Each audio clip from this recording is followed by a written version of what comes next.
Hey, and welcome to week 2, Mirror Images. Here are the supplies that you will need for this project. A piece of paper, you could use regular printer paper or cardstock, scissors, crayons or color pencils, a black marker, it could be a Sharpie or just a regular water-based marker, and another option would be tape. So, press pause if you need to go run and get those supplies, and then come join me when you're ready. Okay, so let's get started. So we're talking about mirror image. What is a mirror image? A mirror image is an image that is exactly the same but flipped. Like when you hold something up against a mirror. And so we're going to be, and another term for that would be, that we use a lot in math, is symmetry. And it's when the image, when you draw a line down the middle and you fold it, that both halves match exactly. And there's a lot of things around us that are symmetrical. For example, these scissors, if I cut them down the middle, they would be the same on both sides. They are symmetrical. And there's a lot of objects around your house. This apple, if I cut it down the middle, it'd be the same on both sides. What if I flipped it and I cut it this way? Would it be the same on both sides? No, that would not be the way to have it and make it symmetrical or a mirror image. Let's look at a few other things. What about this peeler? If we cut this down the middle, would it be the same on both sides? No, but sometimes just rotating an object and changing where you would divide it can make it symmetrical. So we could divide it down this way. So why don't you go around and see, and if you'll notice things around you that are symmetrical. This game piece from Blockus, it is the same on both sides if we cut it down here, down the middle, the line of symmetry. But not if we were to cut it down another way. It would not be the mirror image the same on both sides. So let's get started on our drawing project. You're going to get that piece of paper and we're going to fold it in half, making sure that the corners line up. I'm going to hold the edges here and then I'm going to press it over. I'm using a piece of cardstock. You can use printer paper as well.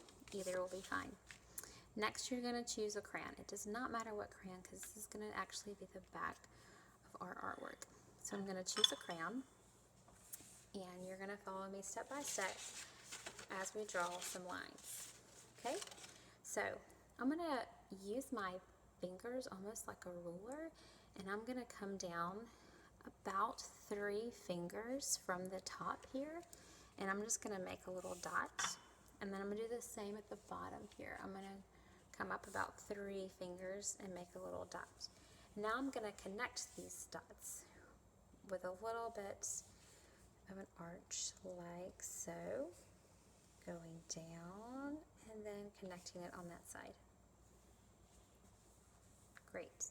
Okay, then we're going to basically almost make the number 3 and we're going to try to fill up as much of the paper as we can, going to the edge but not going off.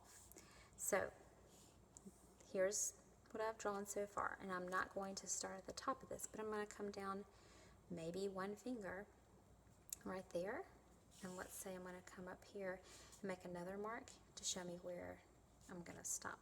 Okay, so these are just my guidelines that I've made. So then I'm going to take, I'm going to draw this huge number 3. So we're going to arch up. I'm going to get as close to the edge as I can. I'm going to come in. I'm going to stop.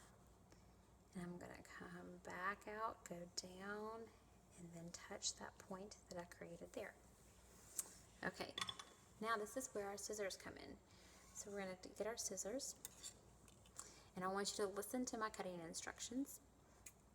I actually didn't learn how to cut properly until I was in college. So you want your scissors to maintain a straight point out. You want your paper to be what is moving. You don't want to hold your paper so straight that you're then turning your scissors and cutting back so far, because then your scissors could be pointing at you, they could be pointing at your arm. So we're going to rotate our paper around. Okay, so it doesn't really matter if you start on, I guess it depends on if you're left-handed or right-handed where you're probably going to start. So I'm going to start over here on the right side, and I'm going to cut on my line, and then when I get to this spot, I'm just going to take my paper and rotate it. See, my scissors are still sticking out straight. I'm cutting on that line, and I'm letting this hand move my paper. And then that way, this hand can be in the best cutting position and not be contorted and getting a weird angle. So I'm cutting on that line. I'm rotating my paper with my other hand. Stop. Kind of twist my paper.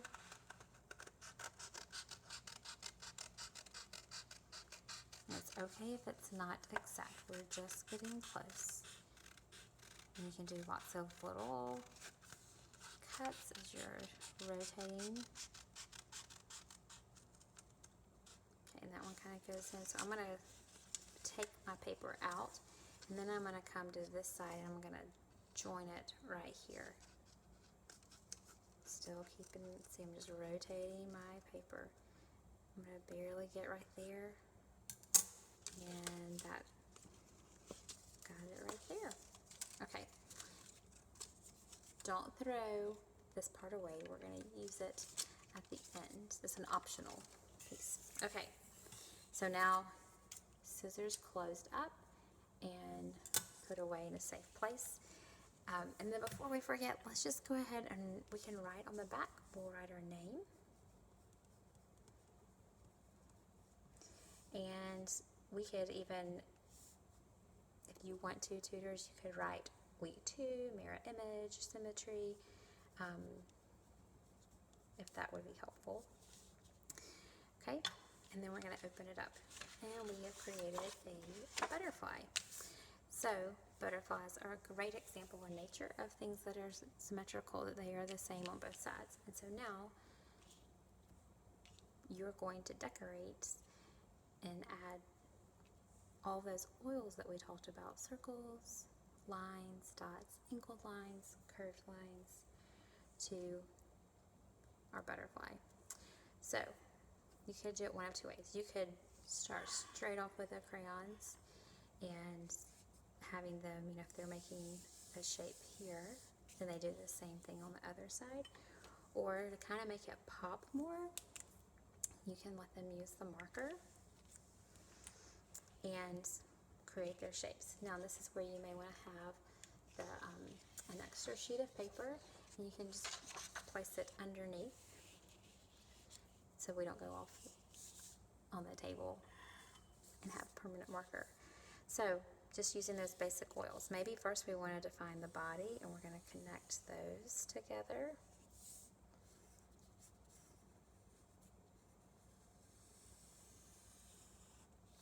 And then I can just start creating shapes, and we can block off areas. So maybe I'm going to do this swoop up here. I'm going to go to this point and swoop up. So I'm going to do the same thing on this side, because if it's a mirror image, that means that it's going to be the same on both sides.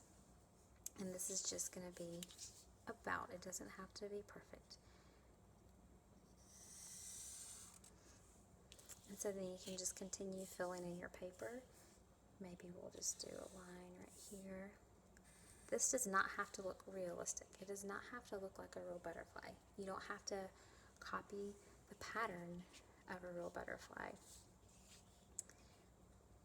Maybe you want to do a zigzag line. So this is where the student gets to choose how they would like to put these oil shapes on here. The only rule is that if you do it on one side, then you do it on the other, that it has to be the same on both sides.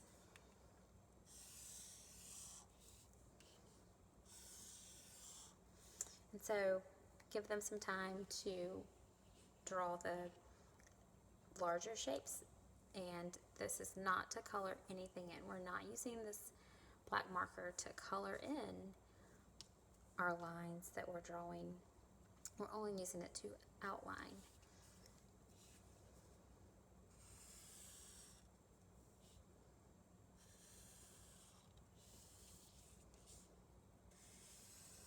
So yours does not need to look like mine. You can create whatever kind you would like in yours.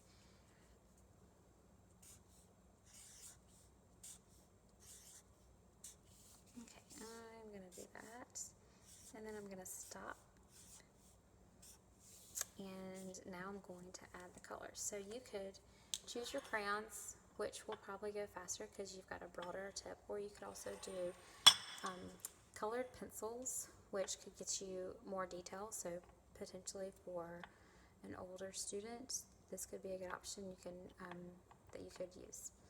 So, and then the rule will apply that if you use one color on one side, you're going to use it on the other side. So if I color this violet, or you could call it purple, then you're going to use that on the other side. And then you're just going to go through and color your butterfly the same on both sides, like so.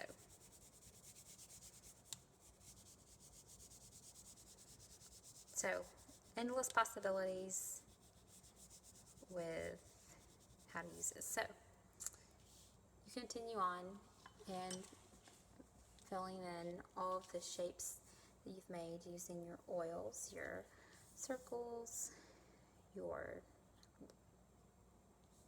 angled lines, curved lines, and then color them in with either crayons or color pencils. If you like to add another layer, this is where this one right here.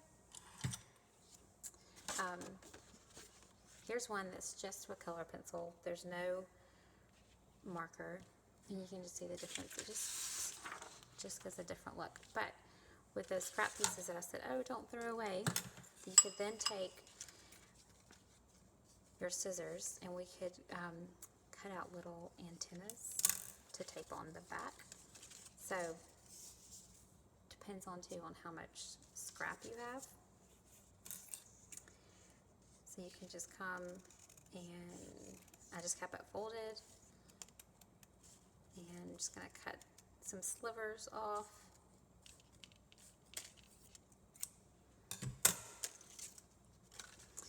And the student could color these, and then to add some dimension, you could take your small pieces and wrap them around your finger, like so. And then you're going to get your tape. This is just painter's tape. And flip it over on the other side.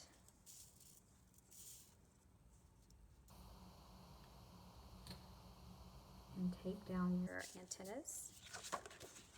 And then there you have a butterfly, symmetrical butterfly, and that has a little dimension to it with the antennas. So this is week 2 with mirror images, or also you could use the word with symmetrical. So encourage the students to make sure that their butterflies are the same on both sides. Encourage them to look around the room and find objects that are symmetrical, and allow them to bring in week 1 with the oils and filling up their butterfly. Alright, I'll leave these up for a little bit. You could pause the video if they wanted to look for inspiration for the butterflies for a little bit, if you're doing this at home.